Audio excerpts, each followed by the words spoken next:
Vigilant, tireless, implacable. The most silent service of the United States in peace or war is the Federal Bureau of Investigation. The Bureau went to war with Germany long before hostilities began. No word or picture could then make public the crucial war service of the FBI. But now it can be told. In 1939, with thousands of known and suspected enemy agents invading the Americas, the FBI started building up its force of special agents and employees from 2,000 to a war peak of 15,000. Before being sent into the field, each new agent had to learn all the modern techniques of crime detection, such as the use of a specially treated X-ray mirror, through which an FBI man can see without being seen. The Federal Bureau of Investigation had to be the world's most efficient intelligence and counter-espionage service. For war is thought, and thought is information. And he who knows most strikes hardest. By examining the intercepted mail of unsuspecting Nazi agents, the FBI uncovered many secret channels of communication. Between the lines of an innocent-appearing letter, invisibly coded in an obsolete German shorthand, were important instructions for one group of spies. The Bureau's infinitely painstaking system of sifting and recording every scrap of potential information paid handsome dividends. The FBI was adding new names to its long list of Germans known to be dangerous. And each day, as fresh investigative reports came in from the field, FBI officials saw more clearly the pattern of German espionage in the United States. Nucleus of the Nazi network in America was the German embassy in Washington, protected until a declaration of war by diplomatic immunity. Long before December 7th, 1941, from a vantage point nearby, G-men photographed the actions of hundreds of suspects. These are the actual films taken by the FBI. They gave Director Hoover and his men a daily record and description of all embassy visitors. This continuous photographic surveillance provided a permanent record to be studied intensively whenever new developments took place. The Bureau soon discovered that the embassy was being used to disperse money for subversive activity in the United States. The Bureau also knew that the embassy had a shortwave radio and was in direct communication with Germany. No one was watched more closely by the FBI than the arrogant Baron Ulrich von Gienen. Although accredited as an embassy official, he was actually chief of the German Gestapo in America. Equally important were pompous Vice Admiral Witoff Emden and his suave assistant Helmut Reber, experts in obtaining information about ships and cargoes. Dr. Hans Thompson, the German chargé d'affaires, tried to win American collaborators. So did his associate, General Karl Bottischer. Parading before hidden FBI cameras were the embassy secretaries. These girls spent evenings in the company of American servicemen. They were having fun, but they were also diligently accumulating information for Germany. The FBI watched them discreetly, knew all about them. By relentless surveillance of embassy officials and all those with whom they associated, the FBI learned that Germany was recruiting American Nazis for its espionage service. In 1939, Nazi fronts like Fritz Kuhn and his German-American Bund were flourishing. The Germans said they were only social gatherings, but the FBI knew that these societies were part of a well-laid German plan to build up a fifth column in the United States. In 1939, on the campus of a Midwestern university, not far from Columbus, Ohio, there was a brilliant young student. Born of German-American parents who were proud of his college record, he was preparing to become a diesel engineer. His name was William Dietrich. Just before graduation, Dietrich was approached by German representatives who offered him a free trip to Germany and a well-paying job on arrival. Dietrich reported the incident to the FBI. When the meaning of the German invitation was explained to him, Dietrich offered his services to the Bureau. With money generously supplied by the Germans, Dietrich bought passage at the German Tourist Bureau in New York City. The Germans felt that Dietrich was an extremely valuable man. So did the FBI. 10 days later, Dietrich was 3,500 miles from New York, in Germany's great port city of Hamburg. On the Klopstockstrasse was a second-rate hotel, the Pension Klopstock, which housed the German High Command's notorious school for spies. Here were trained hundreds of recruits for the Abwehr, Germany's super-secret espionage and sabotage service. Like Dietrich, many of his classmates had been recruited in the United States, and back to the United States they would go when they were properly equipped.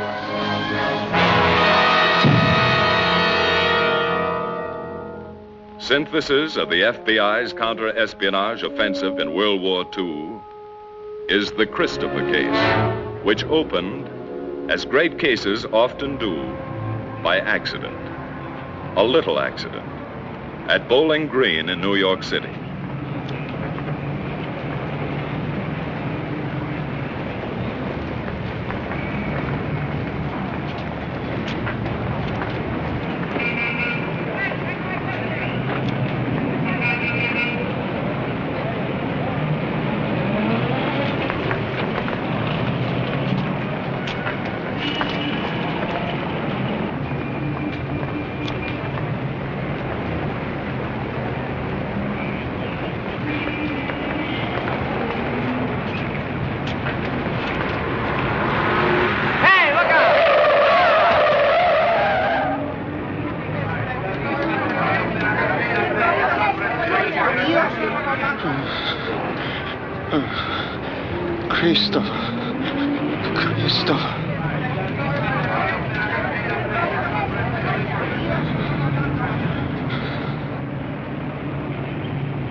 Might as well take it easy, Joe. He's through.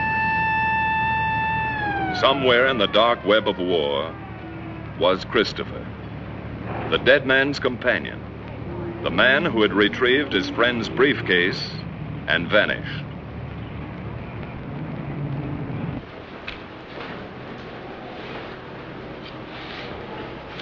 Who was he? He's got a Spanish passport. Francisco Ruiz. Hey, Doc, look at this. It's all in German. Huh.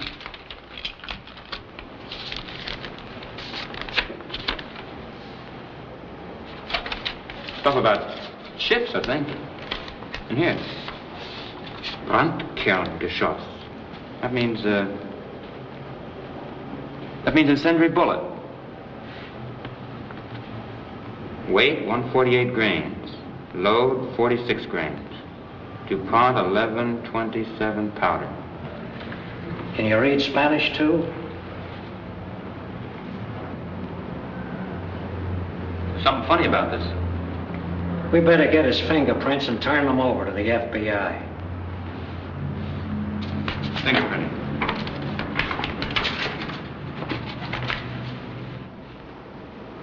To the desk of FBI Inspector George A. Briggs came the report on the death of Francisco Ruiz.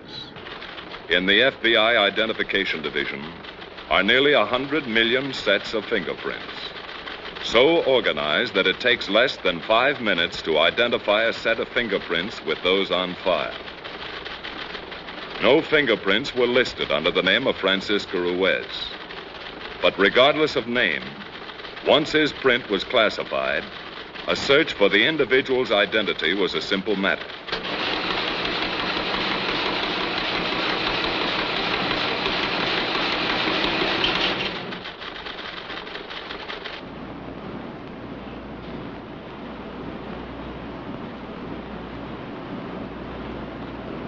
The there's something coming now. Yeah. It's in cipher. This stuff is fugitive. We better get a shot of it before it dissolves.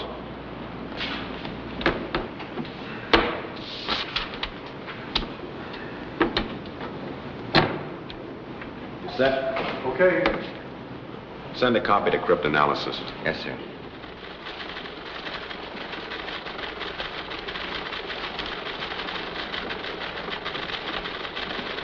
Is this what you're looking for? I don't see. Oh, it certainly is. Thanks a lot, Quinn.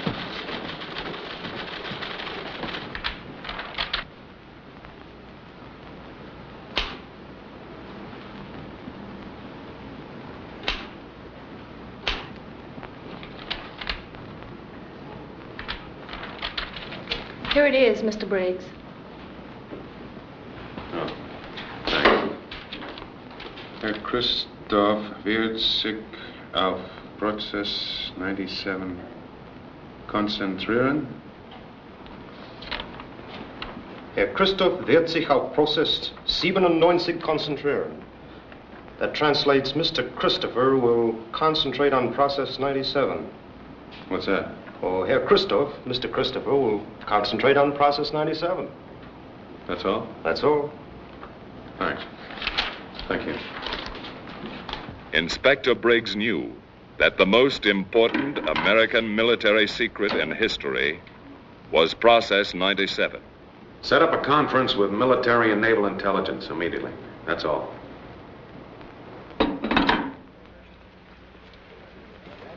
In several remote places, under strict military protection, American scientists were developing Process 97, the secret ingredient of the atomic bomb.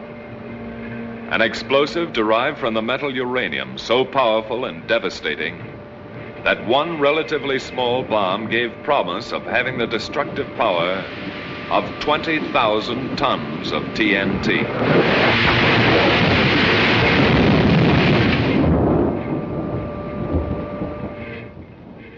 A presidential directive gave the FBI the responsibility of coordinating all counter-espionage investigations. At a series of conferences with Army and Naval intelligence officers, the FBI reviewed the case of Francisco Ruiz, from whose effects had come the startling information that foreign agents had learned about Process 97 and were actually attempting to steal the secret. Plans were formulated to erect an impenetrable and absolute barrier. Have you any other information, Mr. Briggs? No, not at this time. Mr. Briggs, Yes, Admiral. who is this Mr. Christopher? I wish we knew.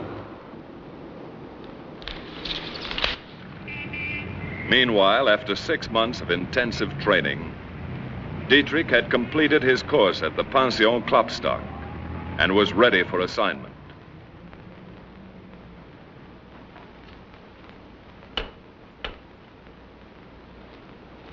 For your first needs, $50,000. You will make 3 contacts only. Elsa Gephardt, Colonel Hammerson, and Adolf Klein. You will keep them in funds. Yes, sir. When you reach New York, go directly to Elsa Gephardt on East 92nd Street. You will establish contact with Hammerson and Klein through her. Yes, sir. These are your credentials. They are on microfilm.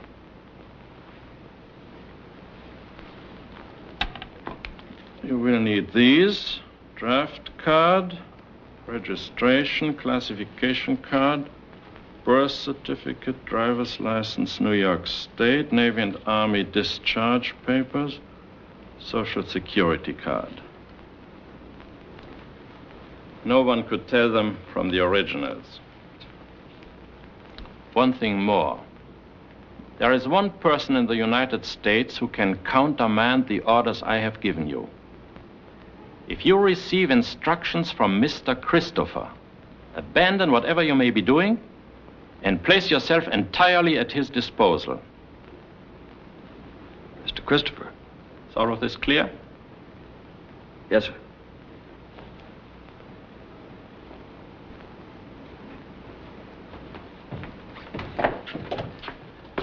Bye, Colonel. Goodbye.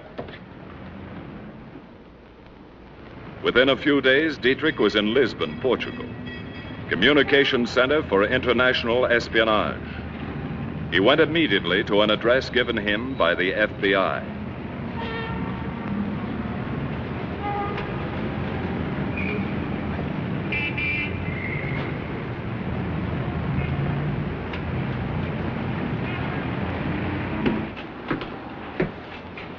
Say, there's something wrong with this watch. I wonder if you'd look at it.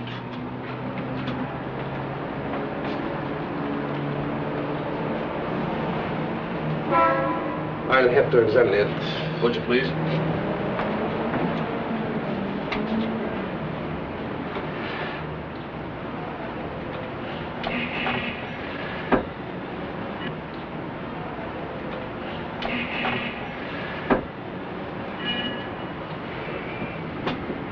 I'm sorry, sir. I won't be able to repair this watch. I understand. Thanks.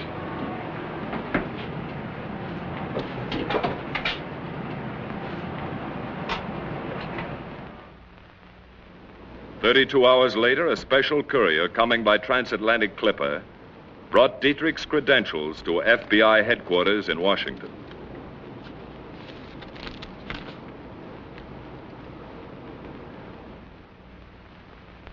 Inspector Briggs was given the responsibility of solving the Christopher case. Behind him were all the resources of the FBI. That translates William Dietrich is specifically authorized to receive all reports for transmission direct. 2. Sie sind instruiert, sich an ihn für allen Zahlungen zu wenden. That means you're instructed to look to him for all payments. 3. Es ist ihm nicht erlaubt, mit den Ihnen bekannten Agenten in Berührung zu kommen. That'd mean he is forbidden to have any contact with agents known to you.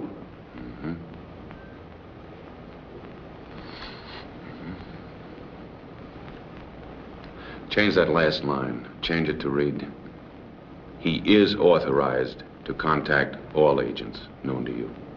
Right.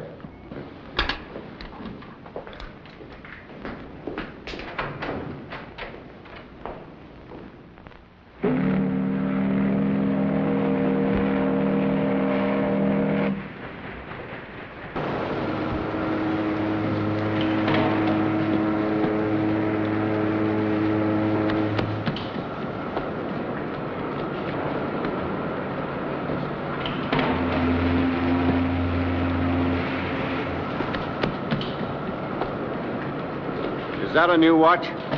Yeah. Did it cost more than $100? Well, I don't remember exactly. Do you mind if I take a look at it? Certainly. There you are.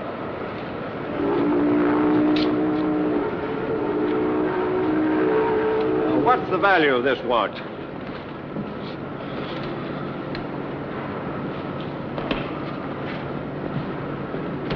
Oh, it's about $90. Thank you. Here's your watch.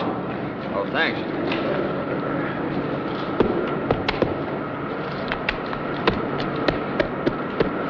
You can get out that way.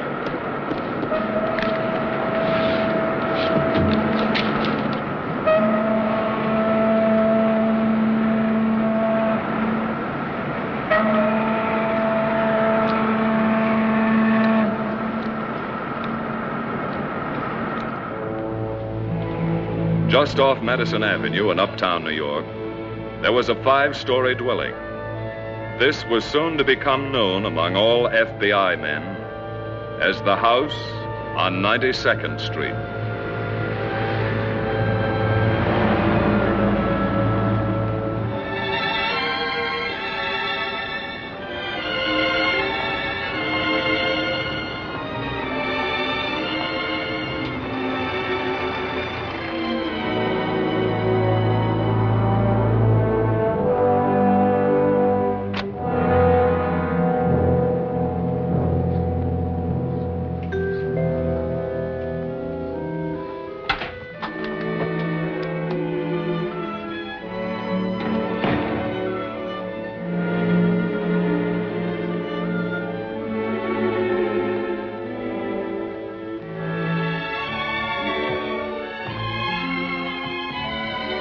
May I help you? Miss Elsa Gebhardt? Yes. I'm Bill Dietrich. I have a message for you from Felix. How is Felix? You mean Felix Brown of Miami, of course. I mean Felix Strassen of Hamburg. He asked me to pay his respects.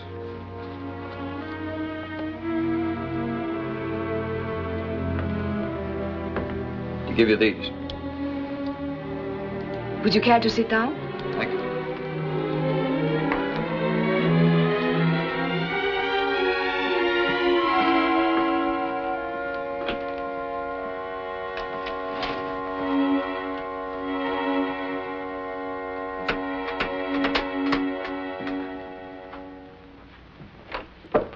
The new one has arrived, Bill Dietrich.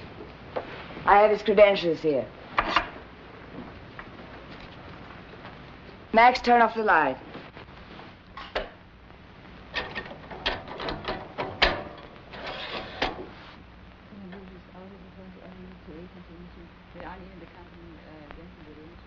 He's authorized to contact all agents known to you?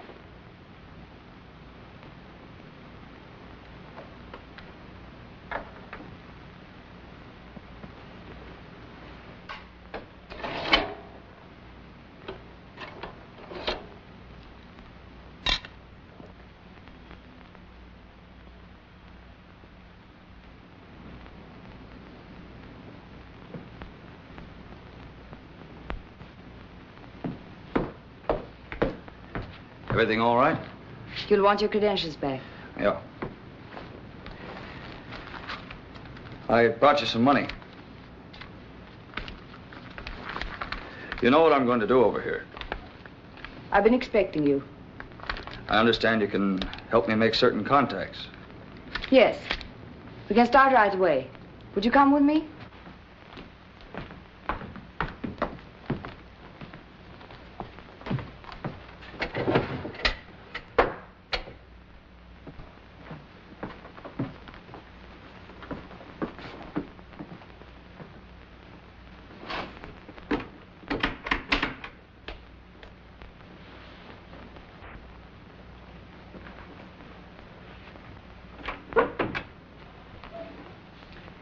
This is Bill Dietrich.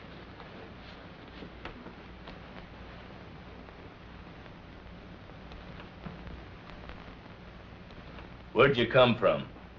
Germany? Where in Germany? Hamburg. Pension Klopstock. Klopstockstrasse. Who gave you instructions to come to America? Colonel Strassen. How did you get here? I came by freighter. From Hamburg? No, from Lisbon, Portugal. When did you leave Lisbon? 3 weeks ago. How long did you stay there? 2 days. I had to wait for the freighter. You stayed undercover? Yeah, at the Grand Hotel. Whom did you contact in Lisbon? No one. You're sure of that? I had strict orders not to contact anybody. When did you get here? I don't see why I have to answer all these questions. Didn't you show them my credentials? Yeah. We seen him. Maybe he doesn't want to tell us when he got here. Is that right, Mr. Dietrich? I have no authority You to... got off of the boat at 10:17 this morning. You left the pier at 10:50. You took a cab to the Martinique Hotel at 32nd and Broad. You checked in and stayed there until 12:30. Then you took a bus to 42nd Street in Times Square and walked to the Silver Dollar at 46th Street and had a cup of Java. Then you come here. Why didn't you come right here? Why did you go to a hotel? Well, I wanted to take a bath and Well, it looks like you know all about me. Yeah, we're going to keep on knowing. Before you arrived, we worked in small groups, unknown to one another. I see. What's so special about you, Mr. Dietrich, that you are allowed to know all our agents? Those are the orders. It looks like we're all taking a chance on you, mister. Everybody takes a chance. Hamburg wants their agents to be in a position to send information direct, through me, in the event of emergencies. Who are these people? Max Coburg, Konrad Arnold. They used to be with the Eisender Wachtbund. Johanna Schmidt. She has special duties. Gestapo. I know about you from Hamburg. What do you know? Usual things. What's your job? You gotta get stuff through faster. Radio's best, so I'm going to set up a shortwave station. I'll need some help. What kind of help? Radio parts, mostly. It'd look suspicious if I bought them all myself. What do you want? Well, I have a list here. I'll let you know where you can send them.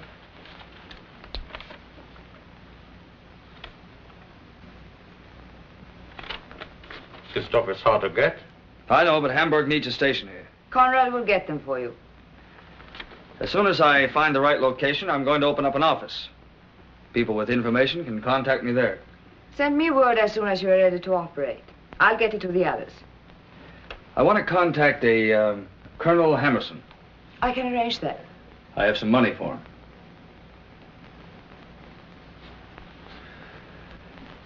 Well, I want to get started as quickly as possible.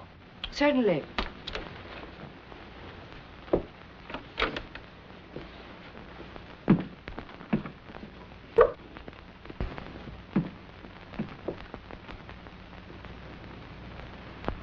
So that's the guy from Hamburg. What do you think, Elsa? He has good credentials, but... How do we know? They look good, so what? No. No, I don't trust that guy. He knows too much. We won't take any chances. I'll check with Hamburg for confirmation. How? Hammerson. He can get a message through by mail to Brazil. A courier will take it by Italian Airlines to the car. It's simple from there. Max, contact Hammerson.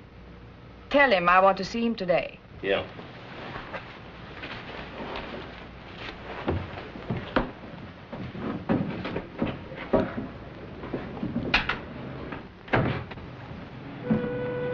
Following a prearranged plan for maintaining contact with Dietrich, Inspector Briggs set up a special office in New York City.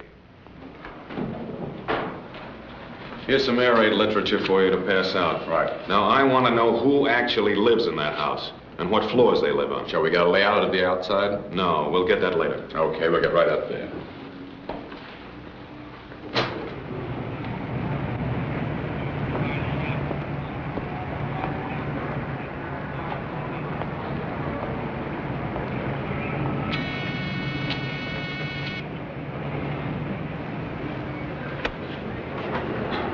Good morning. Good morning. Is the superintendent in? No, he isn't.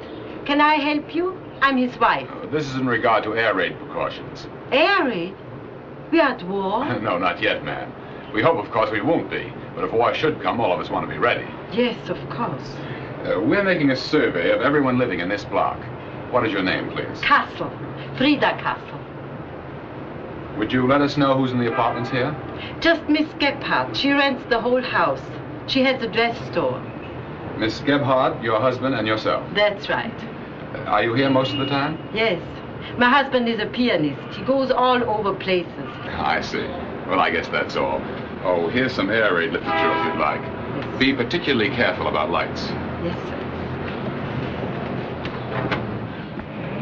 Just off Columbus Circle in New York City, Bill Dietrich, posing as a consultant engineer, rented an office and established his place of business.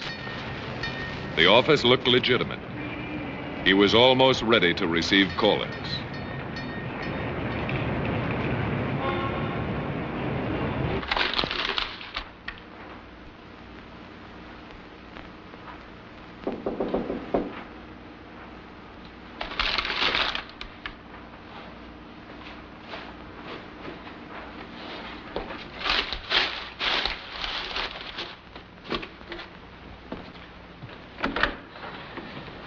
Morning. Good morning. Are you Mr. Dietrich?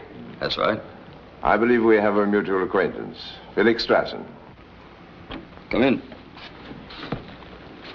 Felix Strassen, yes, I knew him in Hamburg. I feel sure it must be the same man. I'm Colonel Hammerson. Glad to know you. Won't you sit down?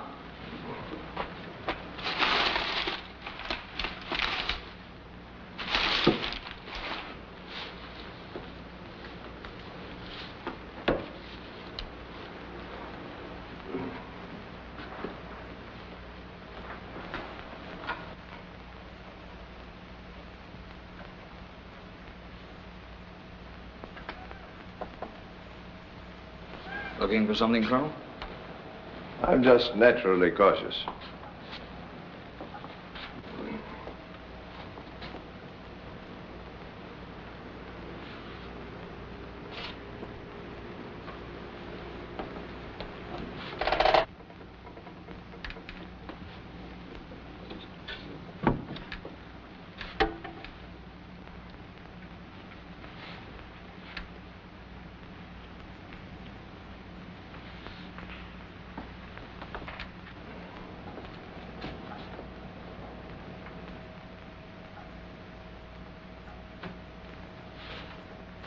I just moved in.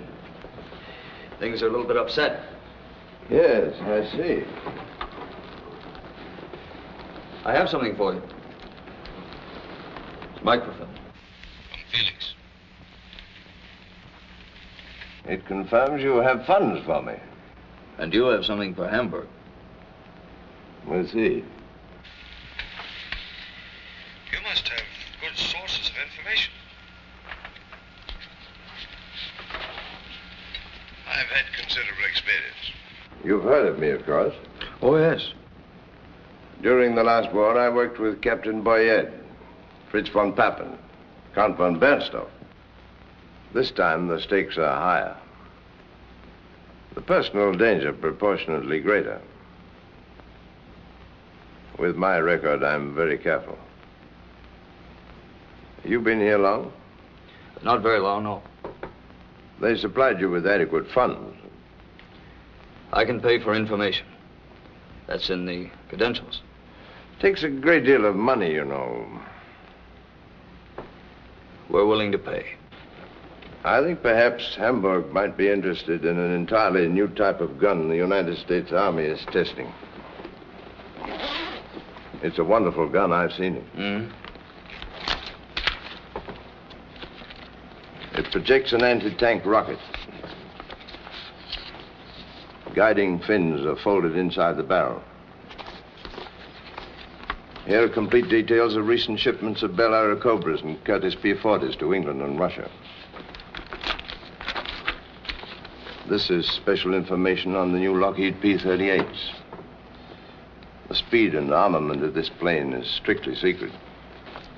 Or was until I got hold of this. I'll send these to Hamburg. Terribly difficult information to get. But there it is. I was instructed to give you this. I was told you could put me in touch with a Mr. Adolf Klein. Adolf Klein? For shipping information. I have orders to contact him. I'll arrange it. Good. Cigarette? Thanks.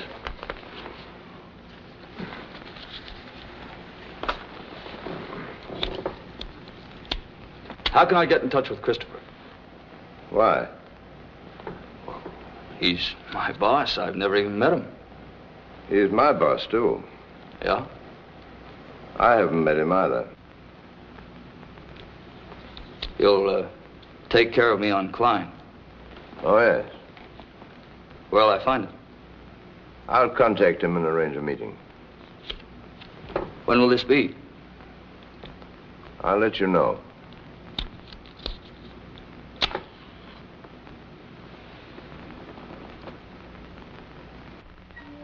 In a secluded cottage less than an hour's drive from Manhattan, Agent Dietrich set up a shortwave radio transmitter. Hamburg complimented Dietrich on the speed and efficiency with which he got his reports through to Germany and their instructions back to the United States. They did not know that Dietrich's little shortwave radio had a limited range and that all his messages were beamed to a secret FBI long-range radio station not far away. From this point, the FBI relayed Dietrich's messages to Germany on the wavelength and schedule, and in the code that the Germans had given him. He, in turn, received all replies and instructions from Germany the same way. Through the counter-espionage station of the FBI. But all messages in both directions were first teletyped to Washington for immediate examination.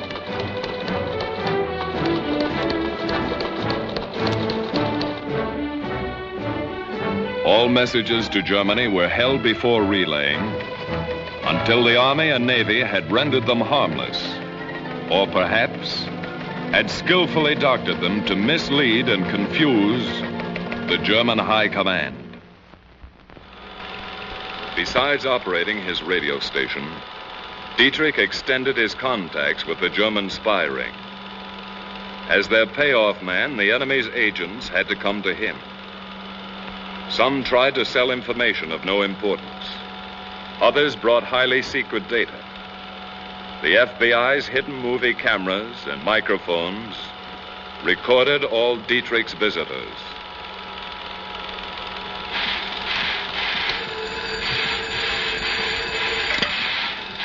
Hello. Suddenly and disastrously, Japan struck at Pearl Harbor. On this momentous, infamous Sunday, the FBI sprang into action just as swiftly and effectively as the rest of the nation's armed forces.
Within 24 hours, all known enemy agents and saboteurs were taken into custody, with a few purposeful exceptions.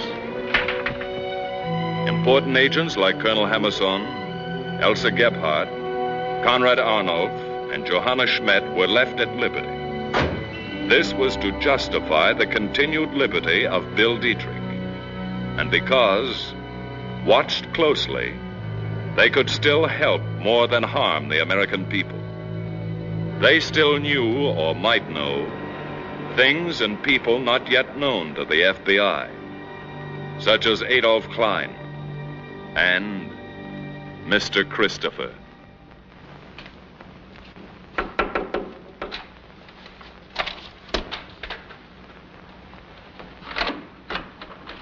Oh, Colonel Hammerson. Hello, Dietrich. Isn't it sort of dangerous for you to be coming here now? Yes. The war makes everything difficult. Every day they're picking up more of our agents. But I've made contact with Adolf Klein.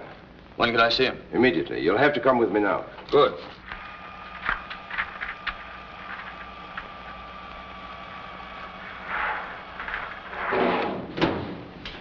Where are we going? I'm not at liberty to say. Come on.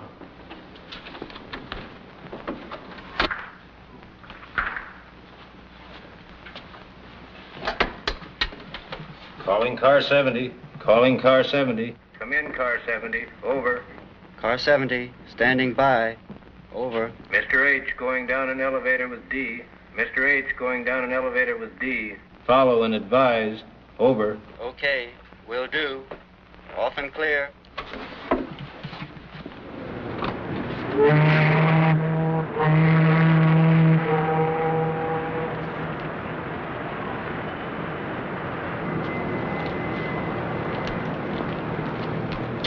Here it is. How'll I know Klein? There'll be someone there to introduce you. Well, aren't you going in with me? No, I shan't see you again for a long time. We got to be very careful from now on. Good night. Good night.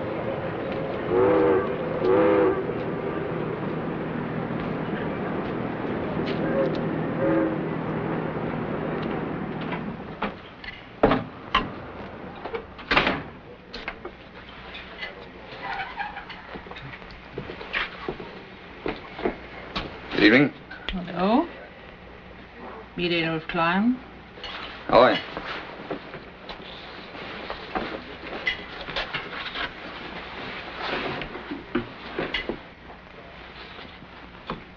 Glad to know you, Adolf Klein.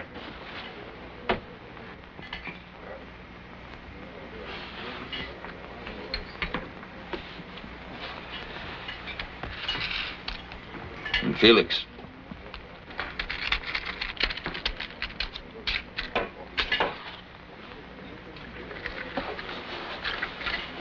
Is that all? Mm-hmm. Well, it takes money to operate. You talk. I'll pay.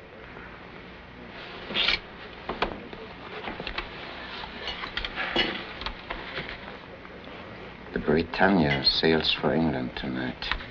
A Dutch boat, the Delft Dike, goes with her. She'll join convoy 30 miles due east of Sandy Hook. The Delft Dike carries a cargo of munitions and planes. May I have that?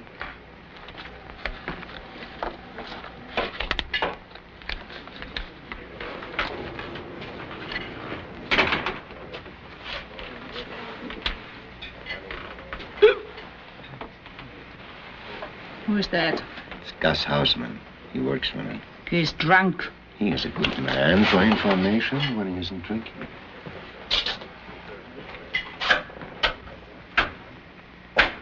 Hello, Gus. Hello, Rita.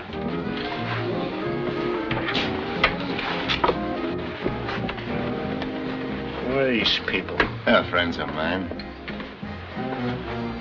You're the payoff man.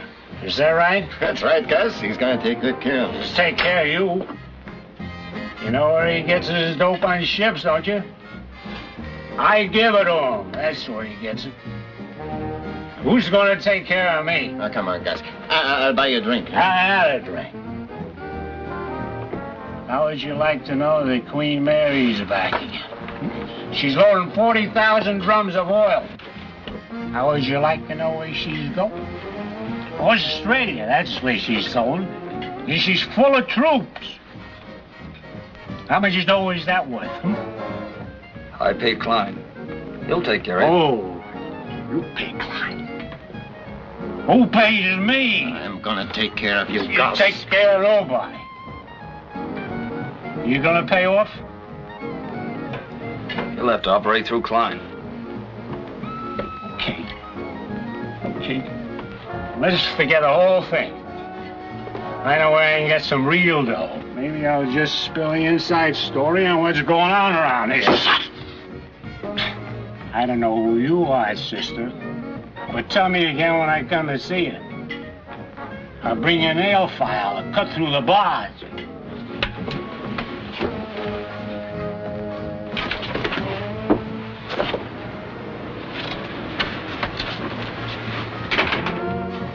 Look, she knows what she is doing.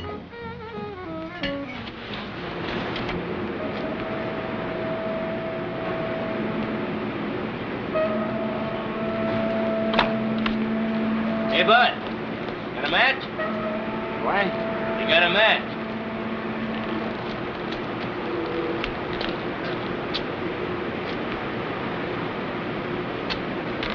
You want a light, huh? Yeah, bud. How you feeling?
That isn't much money to operate.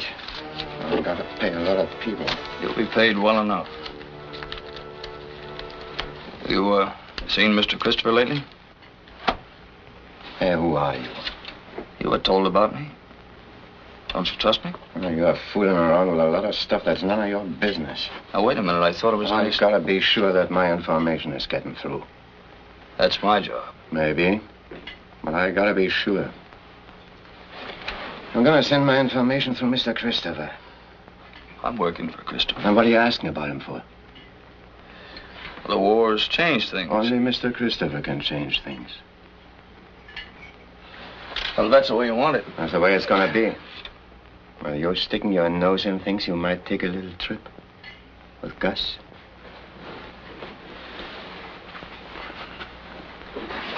Good night, Klein. I don't even know you.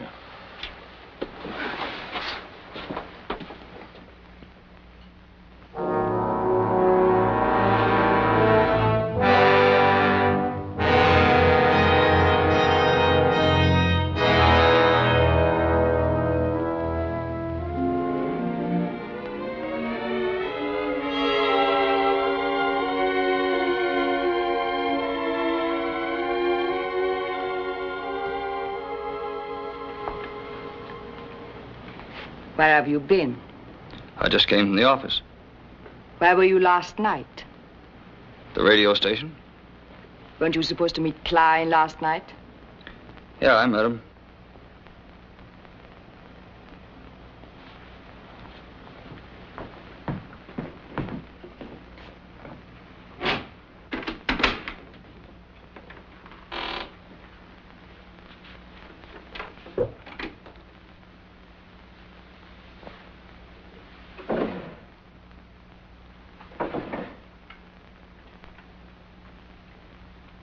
To get this to Hamburg just as fast as you can make the transmission. What is it? If we hadn't done anything else in all the years we had been here, this information would be more than worth it. It's up to you now. This is your chance.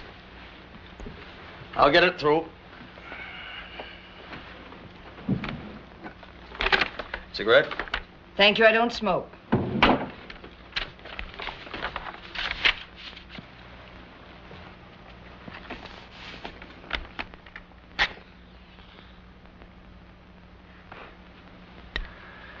Could I see them?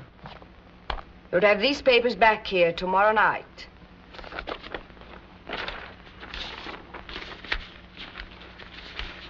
Tomorrow night? That's a tough order. I've got to put this in code. It'll take time. Orders are not to be questioned. It'd save time if I could burn them when I was finished. This information will also be sent by mail tomorrow night. These orders come from Mr. Christopher. Christopher? Yes. They were delivered to me less than an hour ago.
I just saw Dietrich leaving. Did he tell you about Adolf Klein? No. What about him? He was picked up last night. Violation of selective service. FBI. Dietrich was with him. When he was picked up? That I don't know. He didn't tell me. I wonder if he knew. We've got to be careful about Dietrich. Have you been able to get through their confirmation copy yet? Well, it takes time. With the war on, there are a lot of restrictions. I won't be satisfied until I have it in my hands. Have you any reason to suspect him? No. There may be nothing at all to worry about. But until that confirmation copy comes from Hamburg, he must be watched. We are doing our most important work right now. Dietrich is a vital part of that work. If he fails, we all fail. Max. Yeah? Get down to the radio station. Cover Dietrich. And keep him covered.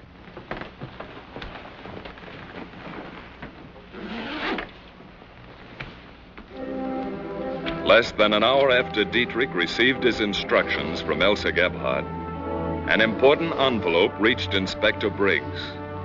The envelope contained the data Elsa Gebhardt had given him, together with an important clue, the cigarette butt, stained with lipstick, which Dietrich had found on Elsa's desk. The contents of the envelope were so unusual that Inspector Briggs rushed to FBI headquarters in Washington. And presently, a distinguished physicist, sent for by Briggs, was flown to Washington. He was Dr. Arthur C. Appleton, 72-year-old chief of the Central Laboratory, where the final secret experiments on Process 97 were being conducted.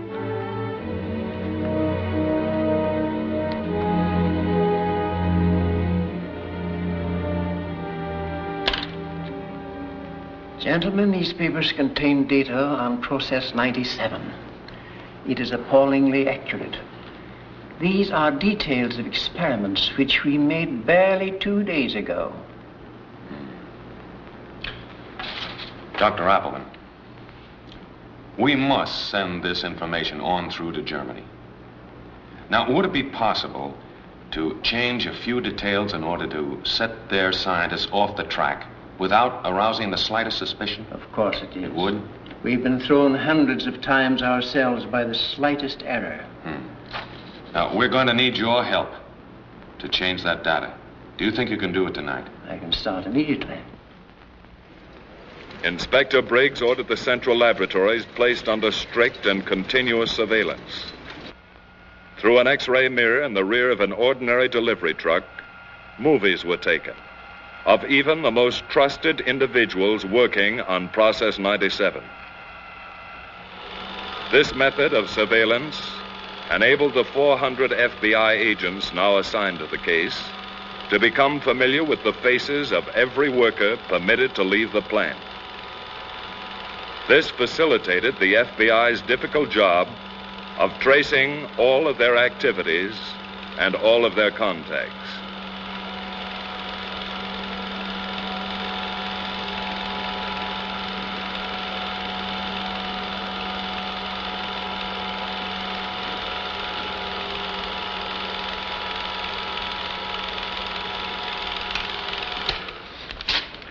Let's go up to my office.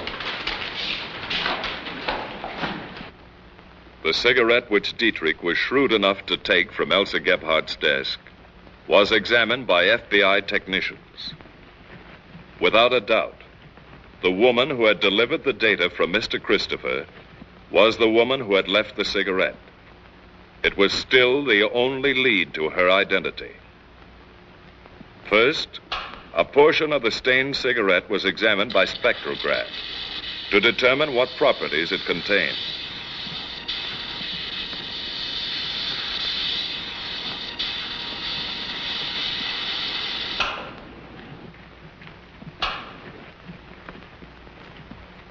The lipstick could then be identified by comparison with all known brands in the Bureau's files.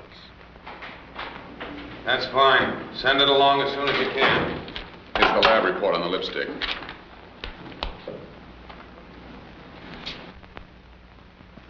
The analysis revealed a particular brand of lipstick used by 98 different beauty parlors in New York City. By checking the clients and operators of these establishments against the records of every known suspect, the FBI narrowed their search to one particular beauty parlor and one particular suspect, Louise Vaja. Well, what was in the envelope to cause so much trouble? Don't you know? I understood. Family messages from people in Germany to be smuggled underground. I saw no harm in it. Perfectly innocent messages.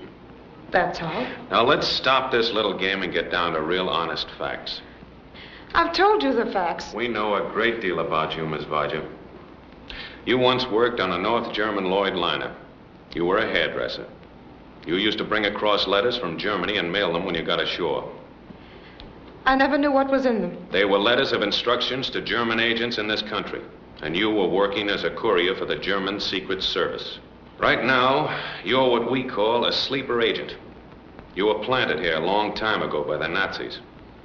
You lived a normal, inconspicuous life for years, making friends, earning a living, just waiting until you got a call for the one particular job.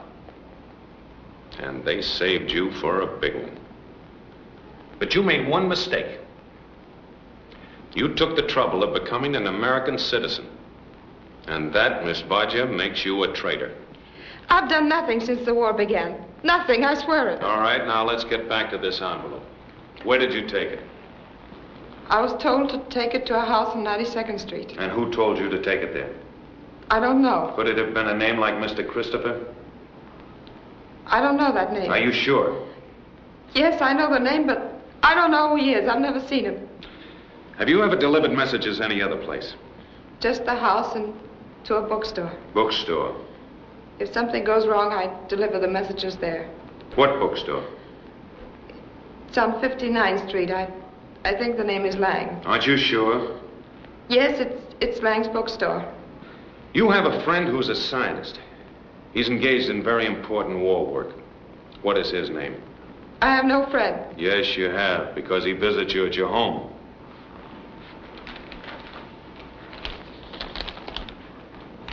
There's your friend. And there is your home. And the name of your friend is Charles Ogden Roper.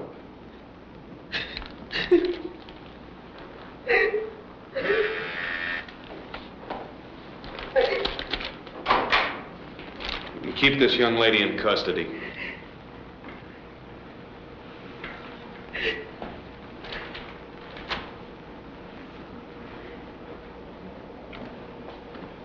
I want a surveillance made of Lang's bookshop on 59th Street. Right. We've been through the Vodja apartment. Oh, you find anything? Yeah, we found the typewriter and it checks. That's the one that was used to copy the data. Then Roper is the man who's been getting it out. Shall we pick him up? No, we can't pick him up until we find out how he does it. You know, we've got a man under 24-hour surveillance. He never leaves that laboratory without being thoroughly searched, and still he's getting the stuff out.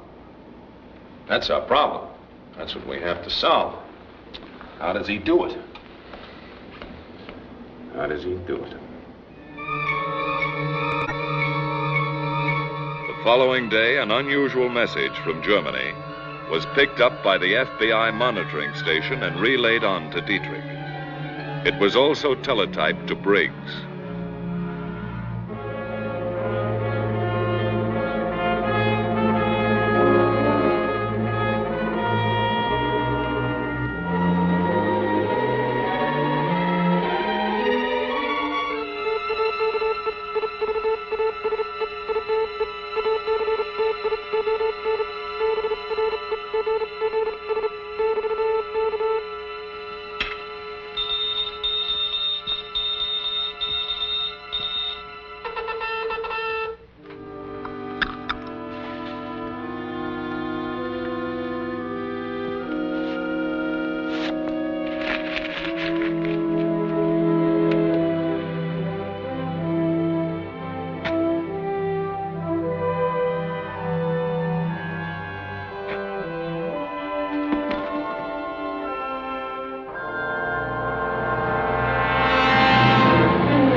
Black coupe, 516 New York.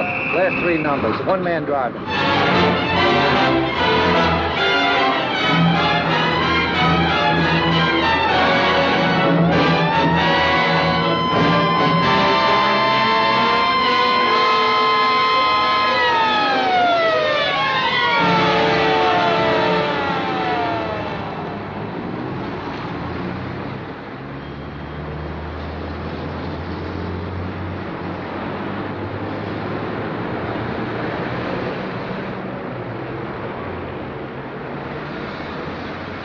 Let me see your driver's license. I haven't got it with me. Well, let's see your registration card. I haven't got that either. Okay, buddy, you better come down to Station House with me. We want to check up on you. Have you anything to say? I prefer not to say anything till I talk to my lawyer. All right. What's your lawyer's name and telephone number? Rector 23515. Ask for Mr. Briggs. You received that message from Hamburg today? That's right. Have you done anything about it? Well, not yet, Mr. Briggs. I was about to contact you for advice when the message came to meet you. Oh. We think that this may be the lead that we've been looking for. It might be. What does it mean to you? Gedächtniskünstler. That's a familiar word in Hamburg for a very special type of agent. Yeah. It's the name of a performer who accomplishes spectacular feats of memory. Memory artist. Memory artist? Hamburg's always looking for people with unusual memories. They take a special course just to improve their memories further. Yes, but do you think that a man, even with a very unusual memory, could get those formulas out? All that complicated stuff? Sounds incredible, but that's what they're trained to do. Oh, sure, it is incredible. Memory artist. Photographic mind. A little bit at a time. Well, it may be a lead. Maybe it's a solution. What'll I do about the message? Well, you just send it through your regular channels. Oh, anything new on Christopher? No, not yet. Mm-hmm. Well, I'll arrange for your bail and fine. Oh, when you give the message to Elsa, why, be very sore at the police, huh? Yes, sir. Don't overplay it, you know.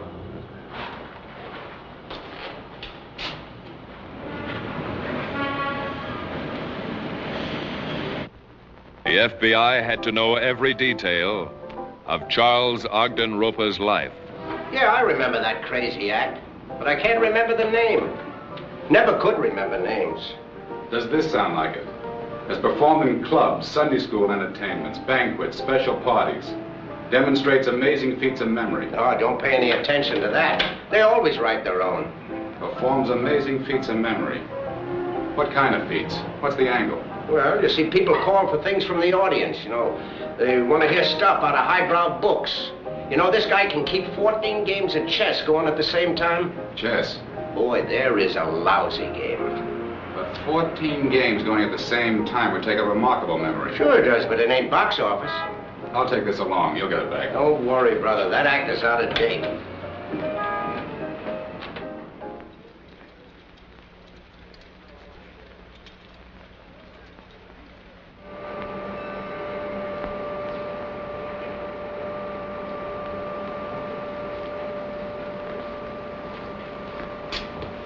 Mr. Roper. Yes? I'd like to see you in my office. Yes, Dr. Appleton.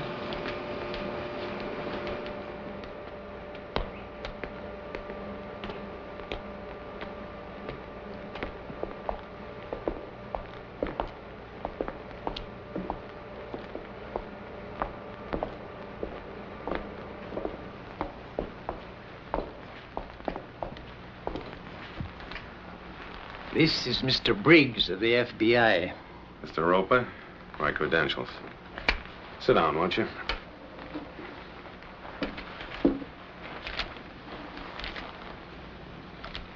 You recognize those? Those are photostats of Process 97. They were stolen from here. I understand that you're one of the workers allowed to leave the Institute. A few evenings each week, yes. And you always spend those evenings with a friend in town. We play chess. Chess? I never go anywhere else. She's an old friend of mine. I've known her a long time. How long? About 3 years.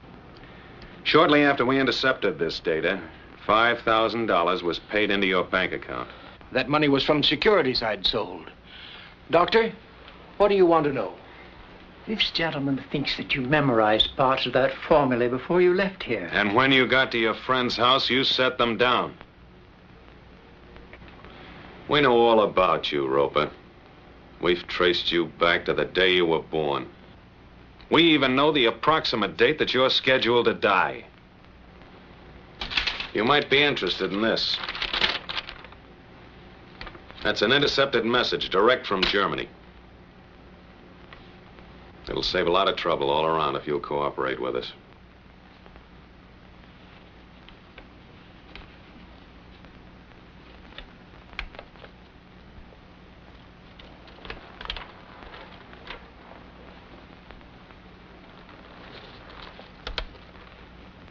What do you want to know? You typed the formula on a typewriter owned by your friend and gave them to her, didn't you? Yes. What other contacts have you made? I received several messages at my friend's house. From a man by the name of Hammerson? I don't remember. You don't remember? A man who can keep 14 games of chess going at the same time, and you don't remember?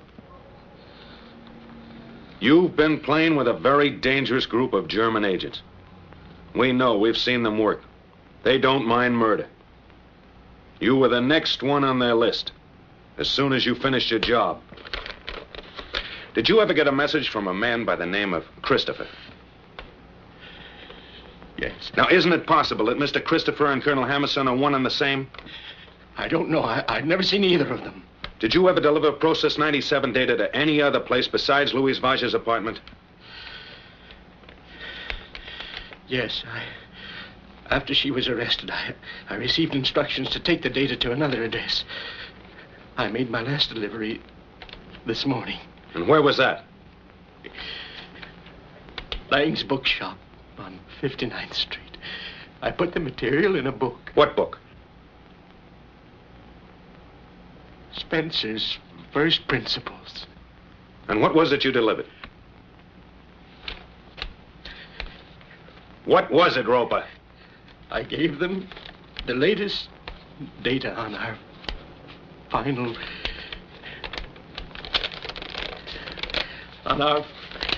experiments.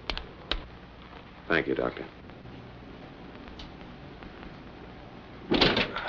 Put that man under arrest. I'm going to call Walker. Yes, sir.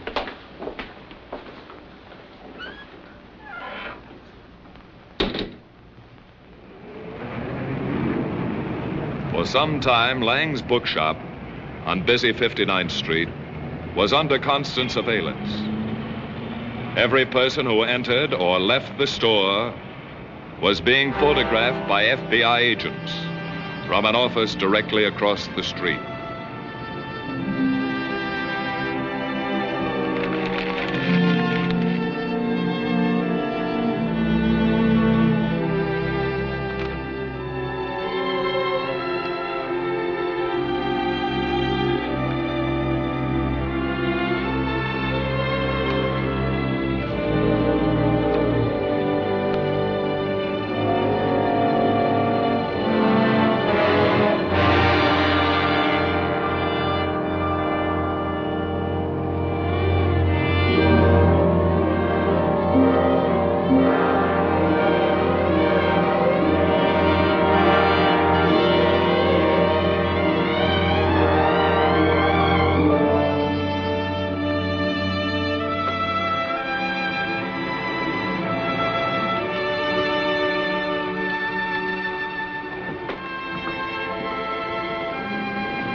Can I help you? Yes, I believe you can. Are you looking for some particular book? Yes, but I can't seem to find it. Oh, what is it? Have you by any chance got a copy of Spencer's First Principles? Spencer's First Principles? No, I haven't had a copy of that for some time. I might be able to get it for you. That's funny. A friend of mine said he picked up a copy here. That's very possible, although it must have been some time ago. No, this morning. I'm afraid your friend made a mistake. Oh, excuse me, I have a customer. I don't think you're going to have any customers for some time. I'm from the FBI. We'd like to talk to you at our office. Now? Right now.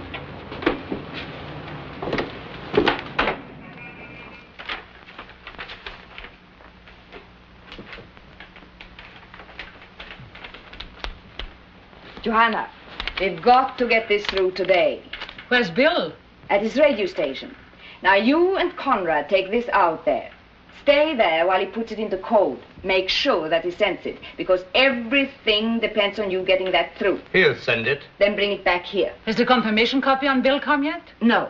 We expect it any time now. The clipper has been delayed. Do you think we ought to take this chance on him? There's nothing else we can do. He's still our fastest channel to Hamburg. We've got to take a chance. Okay, let's go.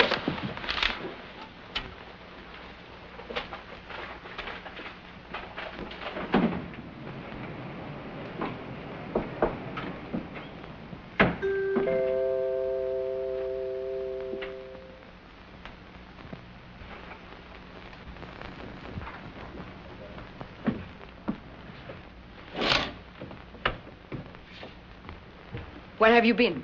I've just seen the courier from the Clipper. He brought the message. Well, give it to me. Come on.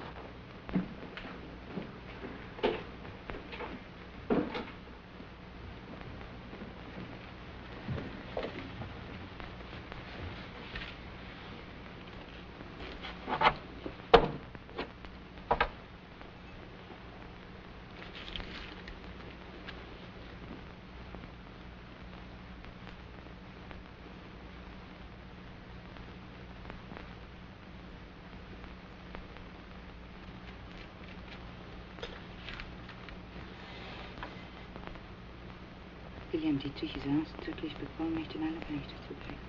Es ist ihm nicht erlaubt, mit den Ihnen bekannten Agenten in Berührung zu kommen. He's forbidden to contact any agents known to you. Matt!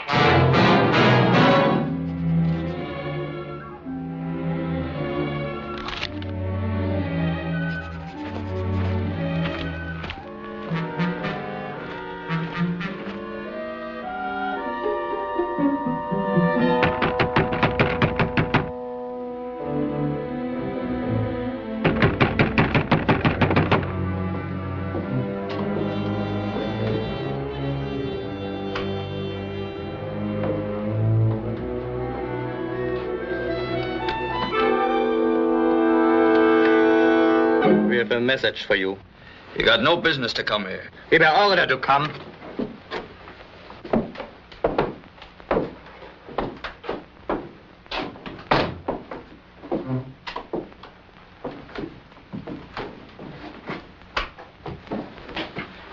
This kind of thing's dangerous. We weren't followed. This is from Elsa. You have to send it immediately. This is important.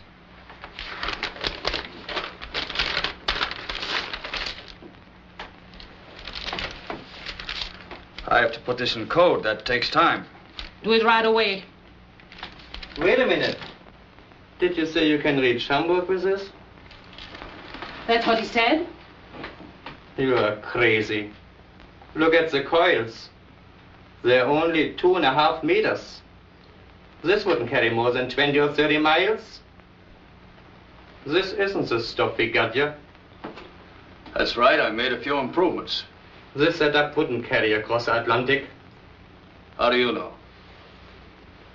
'Cause I'm going to try. Go ahead.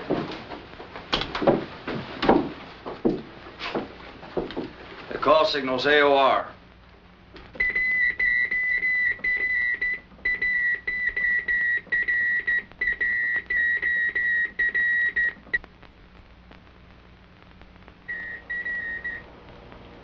That's not Bill sending. I know his fist.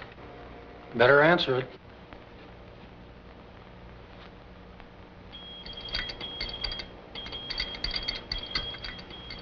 What's that? That's not Hamburg. There's no mush. It's coming from somewhere nearby. Where's it coming from? How would I know? It's not up to me to ask questions. I follow instructions the same as you. Maybe it's a relay station picking up messages from a small set like this and boosting it across when conditions are right. That's a new one. Transmissions across the Atlantic are uncertain. I can't sit here all day waiting to send messages. I don't believe you, mister.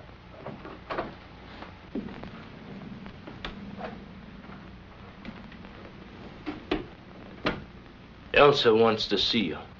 What for? She don't want you to send no messages. What's up, Max? Got a message from Hamburg. Him. Yeah. Elsa wants to see him. Get going.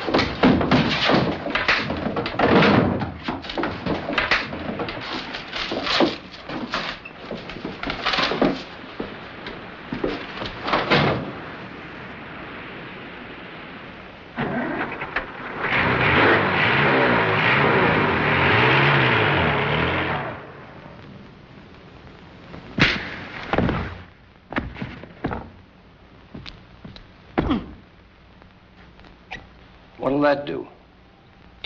It'll make him talk. It takes time. 3 injections. In about an hour, he'll be answering questions. Well, what'll it do to him? He'll tell you the truth. Scopolamine. Drugs part of the brain. I want to know about that envelope and his radio and a lot of other things. We've got the picture of the last pickup at the bookshop. Lang's identified the man. Good. Match that with all the film we've got on the Christopher case. The Barger house, Dietrich's office, the gown shop, everything we've got. Right. All you from the projection room. That's the man who picked up the book. Lang's confirmed that.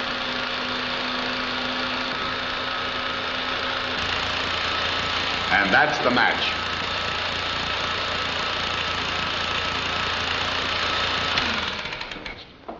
Well, there's no question about it. Frida Castle's husband is Mr. Christopher, the 3rd member of that household. You mean the man posing as her husband? Yeah.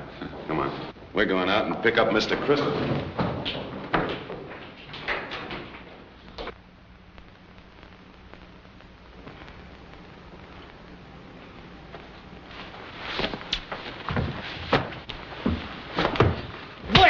Wake up and talk. We can wait.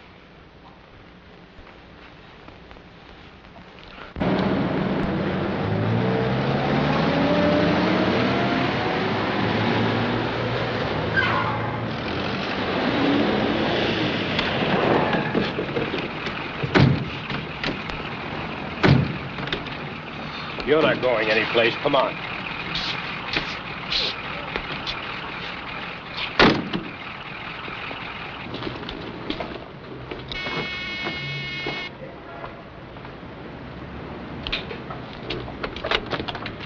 We're special agents of the FBI. You're under arrest. Where did you send that information?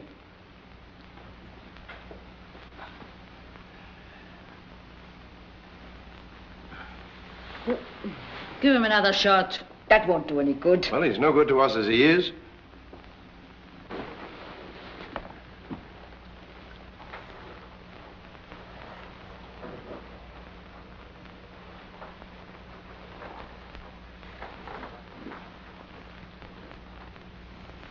What's the range of your radio? 30 miles. And someone relays your messages to Hamburg? Yes. Who? Who operates the relay? You sold the others out, didn't you? You had them arrested.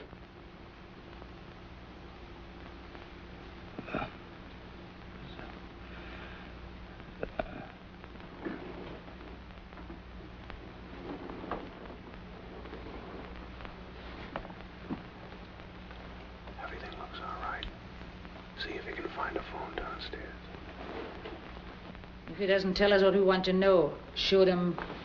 Look, let's not lose our heads.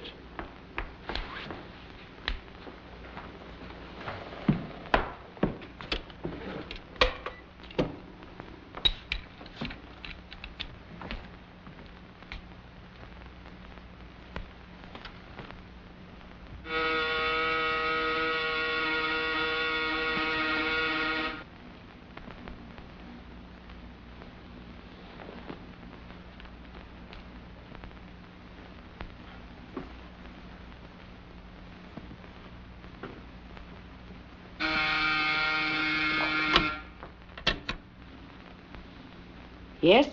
I'm a special agent of the FBI. The apartment is surrounded. What is it? We'll give you exactly 2 minutes. Women will come out first. The men will follow, hands above their heads.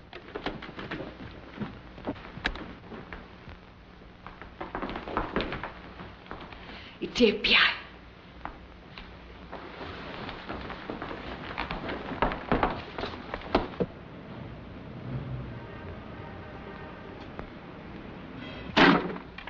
You've got 2 minutes. Burn everything. Put it in the fireplace.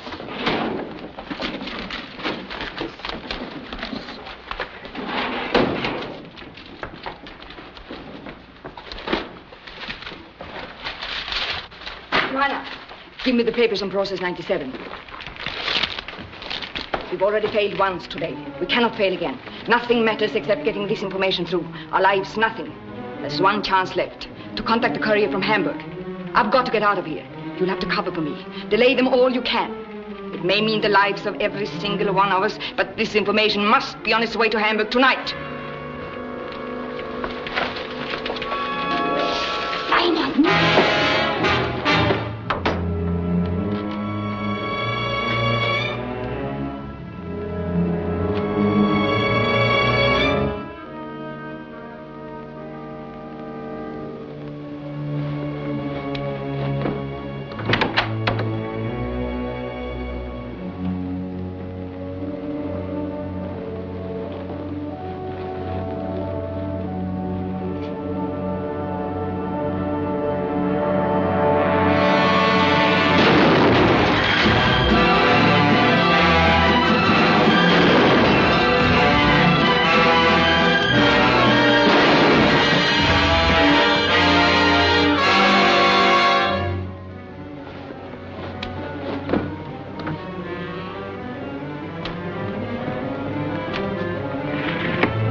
Thus ended the Christopher case.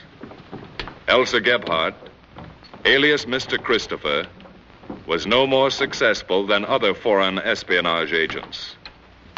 Process 97, the atomic bomb, America's top war secret, remains a secret. After the United States went to war December 7th, 1941, 16,440 enemy agents, saboteurs, and dangerous enemy aliens were arrested. 6 have already been executed. Thousands were interned. Others were imprisoned for a sum total of 1,880 years. All of the thoroughly laid enemy plans for a 5th column were smashed before they could be put into operation. Not one single act of enemy-directed sabotage was perpetrated within the United States, nor was one major war secret stolen. The Federal Bureau of Investigation continues to be the implacable foe of all enemies of the United States.